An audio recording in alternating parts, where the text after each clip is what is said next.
Welcome to American Colonial Diversity. This is Melinda Klein. From the 1200s, Europe witnessed economic and social changes that some historians believe set European civilization on a path that lasted until the 18th century. The revival of trade, the expansion of towns and cities, and the development of a money economy did not mean the end of a predominantly rural European society, but they did open the door to new ways to make a living and new opportunities for people to expand and enrich their lives. By the 15th century, the European worldview was changing. While societies were very superstitious, believing that to do anything should be in the name of the Christian God, others encouraged trade. A triangular alliance developed between three important groups: kings, queens, bankers, and merchants. This alliance would push European economies into world trade, making, for example, Isabel and Ferdinand of Spain the richest monarchs in Europe by the 1530s. The spread of materials across Europe began to undermine the authority of the Catholic Church, promoting in time scientific theories based on observation, not those advocated by priests and holy men.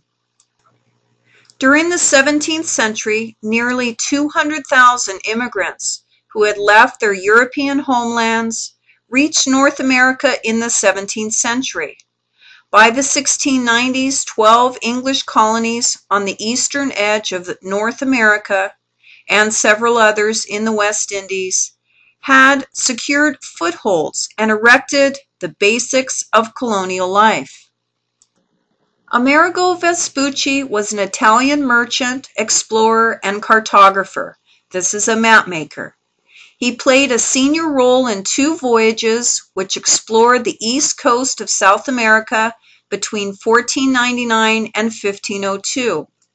On the second of these voyages, he discovered that South America extended much further south than previously known by Europeans. This convinced him that this land was a part of a new continent, a bold contention at a time when other European explorers crossing the Atlantic Ocean thought they were reaching Asia. After the arrival of the Spanish in 1492, presently it's estimated that 15 million Amerindians within 60 years of the arrival of the Spanish dwindled to 90%. Bartolomé de las Casas was a 16th century Spanish priest and early settler of the New World, witnessing firsthand the brutal torture and killing of Native Americans by the Spanish colonists. As early as 1511, some Spaniards criticized the legitimacy of the Spanish colonization of the Americas. In 1552, Bartolomé de las Casas wrote and had published his famous book, which later became an account of the abuses that accompanied the colonization of New Spain. The Dutch published anti-Spanish books in the 16th century and banned books by some publishing houses. The Dutch by the 15th century wished to monopolize the printing publishing market. 40 years later, when the book was published in English by Las Casas, the Black Legend had begun, illustrating Spanish autocracies contributing to more evidence of Spain's brutality and absolutist ways. The bigger picture was that Spain fought long and hard to retain control of the Low Countries, known as the Dutch Netherlands. The Dutch Revolt, 80 Years' War, was the revolt of the 17 provinces in the Low Countries against the Spanish Habsburg Empire. The Columbian Exchange included new food crops from the Americas to Europe. Some of these include the potato, the tomato, new types of herbs, both for cooking and medicinal uses, beans, squash, melons, chocolate, and more. The Columbian Exchange is a term used to describe the enormous widespread exchange of agricultural goods, livestock, slave labor, disease, and ideas between Eastern and Western hemispheres that occurred after 1492. The government of Catholic France made a first and a second attempt in Canada during the reign of Louis XIV to seek trade advantages. Quebec was established in 1608 by Samuel de Champlain, the first permanent French settlement in Canada, with later explorations including the founding of Montreal, a Catholic and commercial center for fur trading.